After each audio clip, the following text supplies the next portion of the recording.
Hello everyone. ये है correlation series का सेकंड वीडियो जहां मैं आप लोगों से बात करने वाला हूं बहुत ही इंपॉर्टेंट टॉपिक के बारे में जिसका नाम है Karl Pearson coefficient of correlation.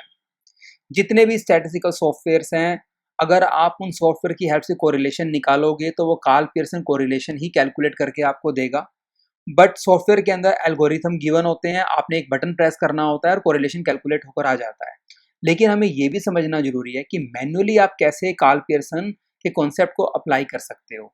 तो आज के इस वीडियो के अंदर मैं पावर पॉइंट की हेल्प से आपको यही समझाने वाला हूं कि कार्ल पियर्सन कोरिलेशन को कैसे आप यूज कर सकते हैं, जो वैल्यू निकल कर आती है उसकी इंटरप्रिटेशन क्या है, और कौन कौन से फैक्टर्स हैं जिनका कोरिलेशन की वैल्यू पे इम्पैक्ट पड़ता है या इम्पैक्ट नहीं पड़ता है। तो आइए चलते हैं पावर पॉइंट की तरफ और डिटेल में समझते हैं Karl Pearson coefficient of correlation. अगर हम किसी भी स्टैटिस्टिकल सॉफ्टवेयर की बात करें तो हम एक सिंगल बटन को प्रेस करके कार्ल पियर्सन कोरिलेशन कैलकुलेट कर सकते हैं। लेकिन अगर हम मैन्युअली कार्ल पियर्सन कोरिलेशन निकालना चाहते हैं तो हमें कई सारे फॉर्मूलाज गिवन है जिसको हम यूज कर सकते हैं। जैसा आप यहाँ पे देख रहे हैं, आर जो सिंबल है वो कोरिलेशन को रिप्रेजेंट करता है और हमारे पास सपोज दो वेरिएबल हैं एक्स एंड वाई, और उन दोनों के बीच की को-मोमेंट्स के अगर हम देखेंगे तो उसको कोवेरियंस कहेंगे and it is divided by standard deviation of X and standard deviation of Y. आप चाहें तो इस फॉर्मूला को दूसरे तरीके से भी यूज कर सकते हैं। आप न्यूमरेटर में देख रहे होंगे summation of D X D Y divide by N and then it is divided by standard deviation of X and standard deviation of Y. ये जो न्यूमरेटर में फॉर्मूला दे रखा है ये और कुछ नहीं है, कोवेरियंस को निकालने का मेथड है। आप चाहें तो इसकी जगह पे दूसरा मेथड भी यूज कर सकते हैं, summation of D X D Y divide by N into standard deviation of X and standard deviation of Y. या फिर आप एक और फॉर्मूला भी यूज कर सकते हैं, यहाँ न्यूमरेटर हमारा सेम रहेगा, नीचे हमारे पास क्या हुआ है summation of D X square by N का स्क्वायर रूट है और summation of D Y square by N का स्क्वायर रूट है और इंटू में एन है। या फिर आप लास्ट में ये वाला फॉर्मूला भी यूज कर सकते हैं, summation of D X D Y divide by square root of summation of D X square and square root of D Y square. ये जो हमारे पास नीचे फॉर्मूला हमें दे रखा है ये इसी से डिराइव हुआ है, ये वाला फॉर्मूला भी इससे डिराइव हुआ है। इस तरीके से हमारे पास कई सारे फॉर्मूलाज अवेलेबल हैं। क्वेश्चन हमेशा ये निकल कर आता है कि हमें कौन सा फॉर्मूला यूज करना चाहिए, तो ये काफी हद तक डिपेंड करता है कि किस तरह की इंफॉर्मेशन आपके पास अवेलेबल है। आइए वन बाय वन समझते हैं एग्जाम्पल की हेल्प से कि कैसे आप कोरिलेशन कैलकुलेट कर सकते हैं और किस वक्त पे कौन सा फॉर्मूला आपको यूज करना चाहिए। सबसे पहले मैं बात कर रहा हूँ आपसे डायरेक्ट मेथड के बारे में। डायरेक्ट मेथड के अंदर आप देखेंगे क्या होगा कि मैंने जो फॉर्मूला लिया है वो बिल्कुल लास्ट वाला लिया है, summation of D X D Y which is representing covariance of X and Y, और हमारे पास नीचे क्या है square root of summation of D X square and summation of D Y square का स्क्वायर रूट। अब यहाँ पे डी एक्स और डी वाई की अगर हम बात करें और अगर मैं डायरेक्ट मेथड की बात करूं तो इन दोनों में क्या रिलेशनशिप है कि अगर मेथड डायरेक्ट है तो डी एक्स की कैलकुलेशन के लिए आप क्या करेंगे, एक्स में से एक्चुअल मीन को लेस करेंगे, actual mean of X. Similarly D Y की कैलकुलेशन के लिए वाई में से एक्चुअल मीन ऑफ वाई को आप लेस करेंगे, और हमें डी एक्स का स्क्वायर और डी वाई का स्क्वायर करना है, मतलब कि एक्स में से एक्स बार और वाई में से वाई बार को लेस करने के बाद जो कि बाद डी एक्स आएगा उसका स्क्वायर करके फिर आपने टोटल लेकर चलना है। उसकी हेल्प से आप डी एक्स स्क्वायर और डी वाई स्क्वायर कैलकुलेट कर सकते हो। आइए समझते हैं कैसे ये काम करता है। हमारे पास यहाँ दो वेरिएबल है एक्स और वाई और हमारे पास कुछ वैल्यूज गिवन है। हम लोगों ने क्या किया, सबसे पहले एक्चुअल मीन निकालना है, तो मैंने सिंपल फॉर्मूला यूज किया summation of X by N and summation of Y by N. मैंने टोटल लिया एक्स और वाई का और उसको टोटल नंबर ऑफ वेरिएबल से मैंने डिवाइड कर दिया, क्योंकि हमारे पास इंडिविजुअल सीरीज है तो हमने टोटल का जो नंबर्स है उनका टोटल ले लिया, जो हमारे पास 7 है। आप देख रहे हैं एक्स बार 24 है, वाई बार हमारे पास 37 है। हमने हर एक्स की वैल्यू में से एक्स बार को लेस कर दिया, हमारे पास डी एक्स आ गया। आप देखेंगे इस समेशन ऑफ डी एक्स जो है वो 0 आ रहा है। सिमिलरली हमने यहाँ पर y में से y बार को निकाला तो हमारे पास dy बचा और समेशन ऑफ dy भी 0 आ रहा है। वो ऐसा इसलिए हो रहा है क्योंकि हमारे पास ये अर्थमेटिक मीन की प्रॉपर्टी है कि अगर हम हर वैल्यू में से अर्थमेटिक मीन को लेस कर दें और टोटल लें तो हमेशा 0 के बराबर ही आता है। फिर हम क्या करेंगे, dx का स्क्वायर करेंगे और dy का स्क्वायर करेंगे। हमने यहाँ पे dx का स्क्वायर लिया, -6 का स्क्वायर 36, -4 का 16 एंड सो ऑन। सिमिलरली यहाँ पर -7 का स्क्वायर 49, -2 का स्क्वायर 4 एंड सो ऑन। और फिर हमने क्या किया, dx और dy दोनों को मल्टीप्लाई किया, देन माइनस का 6 और माइनस का 7 42, माइनस का 4 माइनस का 2 8 एंड सो ऑन, और हमने फिर इनका नीचे टोटल ले लिया। अब हम क्या करेंगे, सारी वैल्यूज को निकालने के बाद विल पुट द फॉर्मूला, जो फॉर्मूला हम यूज कर रहे हैं summation of dx dy divide by square root of summation of dx square and square root of summation of dy square, and will put the values here. हमने values को put किया और हमारा answer आया 0.833। अब हमारा जो ये आंसर है प्लस में आ रहा है, इसका मतलब एक्स और वाई में पॉजिटिव रिलेशनशिप है और इसकी वैल्यू 0.75 से 1 में लाई कर रही है, तो हम क्या कहेंगे, there is a high degree of positive correlation between X and Y. Similarly कई बार क्या होता है कि हमारे पास कुछ अलग तरह की इंफॉर्मेशन गिवन होती है, तो हमें उसके अकॉर्डिंगली फॉर्मूला चूज करना होता है। जैसा आप यहाँ पे देख रहे हैं, हमारे पास n दे रखा है एक्स और वाई के केस के अंदर 15 और 15, हमें मीन दे रखा है 25 और 18, एक्स का 25 है, वाई का 18 है, स्टैंडर्ड डेविएशन दे रखा है एक्स का 5 और वाई का स्टैंडर्ड डेविएशन भी हमें 5 दे रखा है। और यहाँ पे हमें कुछ कहा नहीं गया, बट हमें एक यहाँ पर एक्सप्रेशन दे रखा है कि एक्स में से 25 लेस किया हुआ है, वाई में से 18 लेस किया हुआ है और मल्टीप्लाई किया गया, और ये हमारे पास टोटल 125 है। हमें यहाँ पे समझना है ये जो 25 है ये एक्चुअल में एक्स बार है और ये जो 18 है एक्चुअल में वाई बार है।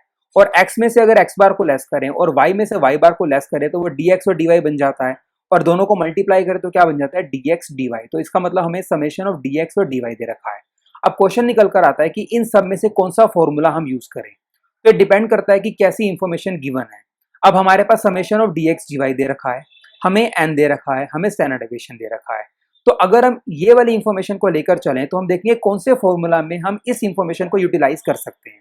तो आप देख रहे होंगे इस फॉर्मूला के अंदर भी ये इंफॉर्मेशन यूटिलाइज हो सकती है और इस वाले फॉर्मूला में भी ये इंफॉर्मेशन यूटिलाइज हो सकती है। तो मैंने यहाँ पे क्या किया, मैंने ये वाला फॉर्मूला यूज किया, summation of dx dy divide bye n standard deviation of x and standard deviation of y, and I will put the values here. मैंने वैल्यू को पुट किया और आप देखेंगे यहाँ पे 125 हमारा गिवन था, n हमारा 15 था और स्टैंडर्ड डेविएशन 5 और 5 हमें गिवन था, और हमारा आंसर आ रहा है 0.33 प्लस की वैल्यू आ रही है। और हम क्या कहेंगे, there is a moderate degree of positive correlation between X and Y, क्योंकि हमारा जो आंसर है वो 0.25 से 0.75 के बीच में लाई कर रहा है। सिमिलरली अब हमें एक और एग्जांपल लेके चलते हैं। हमें कोवेरियंस दे रखा है एक्स और वाई के बीच में 3.5 का, और हमें वेरिएंस दे रखा है एक्स और वाई का 2.99 और 10.56। देखिए वेरिएंस क्या है, स्टैंडर्ड डेविएशन के स्क्वायर को हम वेरिएंस कहते हैं। मतलब अगर मुझे स्टैंडर्ड डेविएशन निकालना है तो मैं क्या करूंगा, वेरिएंस का अगर मैं स्क्वायर रूट कर दूं तो मेरे पास स्टैंडर्ड डेविएशन निकल कर आ जाएगा। और मुझे कोवेरियंस भी दे रखा है एक्स और वाई का, जो कि क्या है 3.5। तो मैं क्या करूंगा, क्योंकि कोवेरियंस गिवन है और मेरे पास वेरिएंस है, वेरिएंस से मैं स्टैंडर्ड डेविएशन निकाल सकता हूं। कैसे, मैं सिर्फ वेरिएंस का स्क्वायर रूट कर दूंगा तो मेरे पास स्टैंडर्ड डेविएशन आ जाएगा। तो ये वाला फॉर्मूला मुझे सूट करता है। तो I will put the values. Covariance given है 3.5, वेरिएंस दे रखा था 2.99 और 10.56, एक्स और वाई का मैंने स्क्वायर रूट ले लिया और ये स्टैंडर्ड डेविएशन ऑफ एक्स और वाई में कन्वर्ट हो गया, और हमने जब इसको कैलकुलेट किया तो हमारा आंसर आया प्लस का 0.62। तो हम क्या कहेंगे, एक्स और वाई में moderate degree of positive correlation है। कोरिलेशन के अंदर हमें कुछ फैक्ट्स को भी याद रखना है, खास तौर पे जब हम कार्ल पियर्सन कोरिलेशन की बात करते हैं तो सबसे इंपॉर्टेंट बात हमें याद रखनी है, कार्ल पियर्सन कोरिलेशन में जब भी हमारे पास डाटा गिवन होता है, it is not affected by change of origin and change of scale. Change of origin का मतलब क्या होता है, जो भी आपके पास वैल्यूज दे रखी हैं आप उसमें किसी भी वैल्यू को ऐड कर दो या सब्ट्रैक्ट कर दो, या फिर आपके पास जो गिवन वैल्यूज हैं आप उसमें से किसी भी वैल्यू को मल्टीप्लाई कर दो या फिर डिवाइड कर दो, उसका कोरिलेशन के आंसर पे कोई इंपैक्ट नहीं पड़ता है। मैं क्या कहना चाहता हूं, इसको आइए एग्जांपल की हेल्प से समझते हैं। मेरे पास एक्स और वाई दे रखा है, थोड़ी देर पहले मैंने कैलकुलेशन की थी ये वाली। मैंने यहाँ पर क्या किया, एक्स बार निकाला, वाई बार निकाला, dx ले लिया, x में से x बार को लेस किया, dy ले लिया, यहाँ पर मैंने फिर dx स्क्वायर लिया, dy स्क्वायर लिया और dx और dy को मल्टीप्लाई किया, और मैंने यहाँ पर कोरिलेशन निकाला इन वैल्यूज को पुट करके, जो कि मेरा निकल कर आया 0.833, और मैंने कहा था there is a high degree of positive correlation between X and Y. ये एग्जांपल हम पहले कर चुके हैं। अब इसमें थोड़ा सा चेंज करते हैं, हम क्या करते हैं, इसके ओरिजिन को चेंज कर देते हैं और देखते हैं कि क्या हमारा कोरिलेशन का आंसर डिफरेंट आता है। देखिए यहाँ पर मैंने क्या किया, ये जो x की वैल्यूज मेरे पास गिवन थी, जैसे आप पीछे देख रहे हैं, यहाँ पे x की वैल्यू हमें देखिए क्या दे रखी थी 18, 20, 22 और y की वैल्यू 30, 35। मैंने क्या किया, इनमें चेंजेस किए। मैंने हर x की वैल्यू के अंदर 2 को ऐड कर दिया। आप देख रहे हैं 18 20 बन गया, 20 22 बन गया एंड सो ऑन। और y के अंदर मैंने हर वैल्यू में से 2 को लेस कर दिया। अब हम देखते हैं कि अगर मैं x के अंदर 2 को ऐड कर दूं और y में 2 को लेस कर दूं, क्या इसका इंपैक्ट हमारे कोरिलेशन पे पड़ता है। तो मैंने यहाँ पर क्या किया, सम लिया हुआ है इनका। अब सेम मैंने क्या किया, x बार निकाला, y बार निकाला। आप देख रहे होंगे पिछले एग्जांपल के अंदर x बार 24 आ रहा था, 26 आ रहा है, रीजन बीइंग हमने 2 ऐड कर दिया है। पिछले केस के अंदर y बार हमारे पास 37 था, 35 है क्योंकि यहाँ पे 2 लेस हो गया है। और अब हम देखेंगे जब मैं हर x की वैल्यू में से इस अर्थमेटिक मीन को लेस करूंगा, ये देखिए, तो यहाँ पर वैल्यू हमारे पास -6, -4, -2 आ रही है और dx का स्क्वायर आ रहा है। अब ये वैल्यू बिल्कुल सेम है जो पिछले केस में आ रही थी। ऐसा क्यों हुआ? ये सेम इसलिए है क्योंकि यहाँ पर 2 ऐड हो गया था और यहाँ पर अर्थमेटिक मीन भी 2 से ही इंक्रीज हुआ है। सिमिलरली आप यहाँ पे देखेंगे, अगर मैंने यहाँ पे 2 लेस कर दिया था तो अर्थमेटिक मीन भी 2 से लेस हो गया, तो इसलिए dx और dx स्क्वायर पे dy और dy स्क्वायर पे कोई इम्पैक्ट नहीं आया। और क्योंकि हमारा dx स्क्वायर, dy और dy स्क्वायर सेम है, और यहाँ पर आप देखेंगे dx और dy भी फिर क्या होगा, मल्टीप्लिकेशन में सेम निकल कर आएगा। इसीलिए जब हम इन वैल्यूज को वापस पुट करेंगे कोरिलेशन के फॉर्मूला के अंदर, still we are getting the same values, that is 0.833। मतलब कि यहाँ पर मैंने x और y के अंदर चेंजेस किए। x में मैंने हर वैल्यू को 2 से इंक्रीज कर दिया, y में मैंने हर वैल्यू को 2 से डिक्रीज कर दिया, but still we are getting the same answer, still there is high degree of positive correlation and answer is 0.833। ये एग्जांपल है चेंज ऑफ ओरिजिन का। अब हम बात करते हैं चेंज ऑफ स्केल की। यहां पर देखो, मैंने पहले तो 2 ऐड कर ही दिया था, यहां पर मैंने अर्थमेटिक मीन भी निकाला x और y का 26 और 35। यहां पर मैंने फिर dx भी ले लिया, मतलब हर x में से मैंने x बार को लेस कर दिया। अब मैंने क्या किया, जो मेरे पास dx निकल कर आया था उसको मैंने 2 से डिवाइड कर दिया। सिमिलरली y बार के केस के अंदर हम बात करते हैं, 35 आया था, मैंने हर y में से y बार को लेस कर दिया, और जो मेरे पास dy निकल कर आया उसको मैंने 3 से मल्टीप्लाई कर दिया। मतलब यहाँ पर dx को तो मैं 2 से डिवाइड कर रहा हूँ और यहाँ मैं dy को 3 से मल्टीप्लाई कर रहा हूँ, तो मतलब मैं इनका स्केल चेंज कर रहा हूँ। देखते हैं क्या इसका कोरिलेशन पे इम्पैक्ट पड़ता है। अब इससे क्या हुआ, मेरे ये वैल्यूज जो है चेंज हो गई हैं।